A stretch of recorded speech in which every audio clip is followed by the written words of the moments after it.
हर्क साम्पाङलाई जातिवादी र श्रम संस्कृति पार्टीमा समावेशिता छैन भन्नेहरूले सुन, पुराना दलहरू त सामन्ती भइहाले, यिनीहरूको त कुरा गर्नै पर्दैन। भर्खर जन्मिएको रासोपा छ नि, यो कैदीहरूको समूह, यसमा देखेका छौ तिमीहरूले समावेशिता? यही हो समावेशिता। तिमीहरूलाई चुनाव जित्नको लागि कुलमान चाहियो, तिमीहरूले सभापति किन दिन सकेनौ?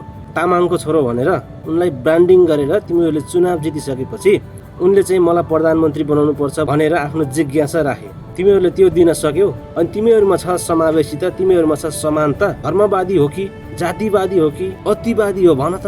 तिमीहरूलाई बुस्ट गर्नको लागि हामी चाहिने, पब्लिक सिम्प्याथी पाउनको लागि तिमीहरूलाई हामी चाहिने, अनि हामीलाई ठाउँ दिनलाई तिमीहरूलाई के फरक पर्छ? उसले गर्न नसक्ने मानेका छौ? तिमीहरूले बनाएको अँध्यारो नेपाललाई उसले उज्यालो नेपाल बनायो अनि देश चलाउन सक्दैन प्रधानमन्त्री भएर। कि तिमीहरूमा तामाङको छोरालाई अगाडि लैजानु हुन्न भन्ने सोच भएर?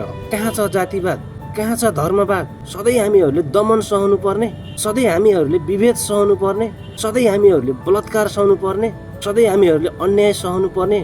विभेद भयो भनेर न्याय माग्दै गर्दा उनीहरूलाई जातिवादीको ट्याग दिने, फुटेर हुँदैन हामी जुट्नु पर्छ भनेर जुट्दै गर्दाखेरि जातिवादमा लैदिने, जुट्न नदिने? कसमा छ के जातिवादको, धर्मवादको, अतिवादको सोच?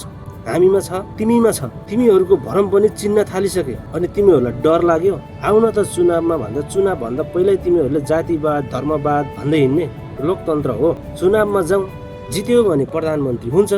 घन्टी चिन्हको बारेमा बोल्न त बाँकी नै छ, मुटु दह्रो बनाएर बस्नु, अर्को भिडियोमा घन्टीको घन्टा बजाइन्छ।